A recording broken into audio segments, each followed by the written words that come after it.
हरीश सहनी जी हैं, इनका भी नाम चर्चे में है। ये भी बिहार के मुख्यमंत्री बन सकते हैं। बीजेपी ने नीतीश कुमार को हाईजैक कर लिया। हरीश सहनी जी का नाम चर्चे में है, सम्राट चौधरी का भी नाम चर्चे में है, पर आप मोदी जी के बेहद करीबी है, बेहद खास है मोदी जी से, डायरेक्ट बात हो जाती है। क्या लग रहा है अगला मुख्यमंत्री कौन?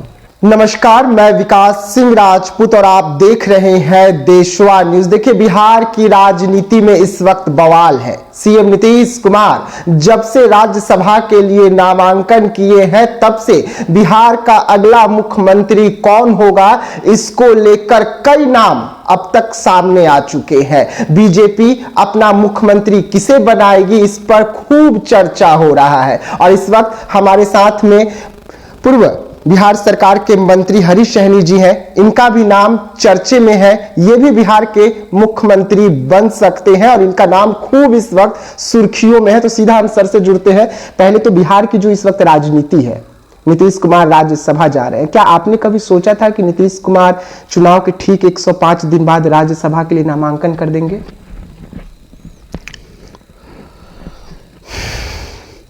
देखिए, महत्वपूर्ण विषय है जी। जो बिहार के आदरणीय मुख्यमंत्री जी आज हो अगले 100 वर्षों तक इनका नाम सम्मान के साथ लिया जाएगा। क्योंकि विकास कितना हुआ ये सब जानता है, लेकिन जब मुझे ये बात ध्यान आता है कि आज से एक रिश्ता मेरा यहाँ हुआ था, लगभग 40 वर्ष से ऊपर हो गया। उन दिनों मात्र एक पुल हुआ करता था पटना में और आज का ये सूरत है कि पटना के वासी को नहीं पता है कि पटना मात्र शहर में कितने पुल है। ये केवल राजधानी पटना में नहीं है, ये तो बिहार के तमाम जिलों का ये तो जितना काम इनके कार्यकाल में। लेकिन सब कुछ के बाद भी जो इनके शुभेच्छु है, उन्हें लगा कि भाई इनका मान सम्मान इसी तरह का बना हुआ रहे। इन सब विषयों को ध्यान में रखकर उनको लगा होगा, तो उनका ये सब कुछ उनका अपना निर्णय है। बिहार के इस राजनीति में किसी को कोई उसमें दखलन देने की आवश्यकता नहीं होगी। उनके विचार से जो होगा वही होगा, वही हो रहा है और होगा वही। नीतीश कुमार के जो कार्यकर्ता हैं लगातार आरोप लगा रहे हैं कि बीजेपी ने नीतीश कुमार को हाईजैक कर लिया। जो वादा किए थे बिहार की जनता से कि 25 से 30 फिर से नीतीश, वो वादा पूरा नहीं हुआ। देखिए, ऐसा है, जब सदन में हमारे आदरणीय मुख्यमंत्री जी होते थे तो मानवीय भूल कुछ ऐसा हरकत होता था तो भी विपक्ष कहता था कि ये ऐसे हैं, ऐसे हैं, ऐसे हैं। और अब तब जब उनके शुभेच्छु और वो निर्णय लिए, तब भी वो हाय तौबा मचा रहे हैं। तो आदरणीय मुख्यमंत्री जी के सम्मान को ध्यान में रखकर यदि उनके शुभेच्छु यदि निर्णय लिए हैं, तो निश्चित रूप से उनके सम्मान को ध्यान में रखकर ये निर्णय लिया गया होगा। इसलिए वो क्या कह रहे हैं विपक्षी, उससे हमको लगता है उससे मतलब नहीं होना चाहिए। मतलब है कि जो आदरणीय नीतीश कुमार जी बिहारिया कहलाने वाला बिहार को बिहारी बाबू बनाए हैं, उनके सम्मान के लिए जो होना चाहिए वो हो रहा है। इसलिए महत्वपूर्ण विषय है। वो जो निर्णय लिए हो उसमें पूरे बिहार भाजपा एनडीए सभी को उसमें सहमति है।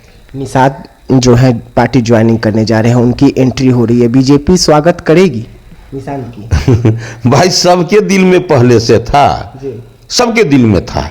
ये तो हमारे आदरणीय मुख्यमंत्री जी का उनका खासियत था कि इतने बड़े ओहदे पर रहने के बाद भी उनके जुबान से किसी ने ना सुना होगा और ना उनके किसी हरकत से ही लगा होगा। ये तो पूरे एनडीए, इसमें कोई पार्टी अलग नहीं है।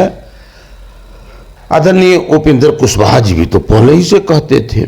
सब लोग को खुशी है कि उनके यदि सुपुत्र यदि आते हैं, ये सुखद बात होगा। हरीश सहनी जी का नाम चर्चे में है, सम्राट चौधरी का भी नाम चर्चे में है, पर आप मोदी जी के बेहद करीबी है, बेहद खास है मोदी जी से, डायरेक्ट बात हो जाती है। क्या लग रहा है अगला मुख्यमंत्री कौन? देखिए, कुछ विषय है जो बिहार की बात बिहार में तय होगा, लेकिन बिहार के शीर्ष पदों का चयन निश्चित रूप से आप हम कि बिहार के हर लोग जानते हैं बिहार में नहीं होगा।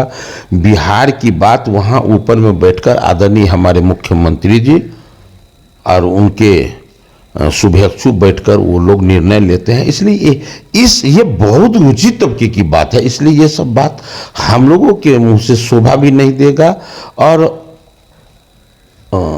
अपना विचार इसमें देकर हम लोग बहुत कुछ नहीं कर पा सकेंगे। सम्मान का बात यह है कि अभी जो हमारे आदरणीय नीतीश कुमार जी जो निर्णय लेंगे वही बिहार के हित में होगा और वही एनडीए के हित में होगा। अगर हम बात कर ले बिहार की, तो बिहार में जाति फैक्टर देखा जाता है और बीजेपी के पास ऐसे कई बड़े चेहरे हैं जो नीतीश कुमार के जगह पर भुनाया जाए, लेकिन सहनी समाज में एक लौता आप है बीजेपी के पास और बड़े कद्दावर नेता हैं सहनी समाज से। सहनी समाज के लिए आप कई नियम जो है बिहार में ला चुके हैं, लागू कर चुके हैं, चाहे मछुआरे के लिए हो चाहे और तमाम हो। तो एक तो आपके पास है ना, एक वोट बैंक मजबूती वाला है। मजबूती वोट बैंक है, बिल्कुल सही बात है। काम भी किया हूँ निषाद के लिए, ये भी सही बात है। लेकिन हर चयन में केवल काउंट हो जाए ये नहीं है। पहले ही मैं कह चुका हूं कि आदरणीय नीतीश कुमार जी जो विकास पुरुष के रूप में हम लोग जानते हैं, पूरा बिहार नहीं देश कहता है, तो ऐसे अवसर पर उनके इच्छा अनुसार जो होगा वही होगा। काम तो जितने मंत्री बने हैं भाई सबने किया, हमने भी किया है। मछली के भी क्षेत्र में हो चाहे मकान आज आसमान चूम रहा है, उसके हर पहलू पर हरी सहनी है। लेकिन इस काम के बदौलत मैं सिर्फ चाह लूंगा कि मुझे ये पद मिल जाए, यह मानसिकता रखना भी उचित नहीं होगा। ये तो हमारे शीर्ष के नेता निर्णय ले पाएंगे। आप जो कह रहे हैं वो बात अलग है। चुनाव में जिस तरीके से आपको भुनाया जाता है, मोदी जी से पहले आप मंच पर गरजते हैं, सहनी समाज को एकजुट करते हैं, ये भी तो उनके दिमाग में चल रहा होगा ना कि हाँ सहनी समाज का अगर बीजेपी में कोई नेता है तो एक लौता आप नजर आते हैं दूर दूर तक। सहनी समाज में एक नेता नहीं है, बहुत सारे नेता है, लेकिन आपके जैसा तो नहीं है। नहीं, हम ये बात क्यों कहेंगे कि हमरे जैसा कोई नहीं, बहुत नेता है। सब मिल करके इस बार भी हम लोग वोट जुटाने में, अपने पार्टी को वोट दिलाने में काफी सफलता हासिल किया। मुझे लगता है शायद पिछले 50 वर्षों में इतना वोट प्रतिशत नहीं बढ़ा जितना इस बार बढ़ा है। तो वोट देना अलग विषय है। हमारे बहुत सारे लीडर लगे हुए थे, इसमें भी कोई संदेह नहीं है, उसमें से एक मैं भी हूं। लेकिन ये जो आज चयन हो रहा है, इस चयन में ये सब कुछ देखने का दायित्व तो हमारे शीर्ष के नेता, हमारे अभिभावकगण का है। वो लोग जो निर्णय लेंगे वो सोच समझ कर पार्टी के हित के लिए लेंगे, बिहार के हित के लिए लेंगे। उसी में सबको मतलब प्रसन्नता होगा, जो ऐसा निर्णय हो जो पार्टी का हित हो, बिहार का हित हो। आखिरी सवाल रहेगा, बीजेपी ने व पूरे के पूरे एनडीए ने एक नारा दिया था कि 25 से 30 फिर से नीतीश, और उसके बाद नीतीश जी अब राज्यसभा जा रहे हैं। जब जनता के बीच जाएंगे और जनता जब आप लोगों से पूछेगी कि नीतीश जी की ऐसी कौन सी मजबूरी रही कि वो राज्यसभा चले गए और आप लोगों ने रोका नहीं, तो क्या जवाब दीजिएगा? क्योंकि 202 सीट जो मिला वो नीतीश कुमार के चेहरे पर बिहार में मिला। बिल्कुल सही बात है।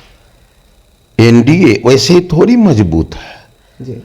हम हर विषय पर मजबूती से एकजुट है, इसीलिए एनडीए मजबूत है और इसीलिए बिहार मजबूत हुआ है, इसलिए बिहार मजबूत हुआ है।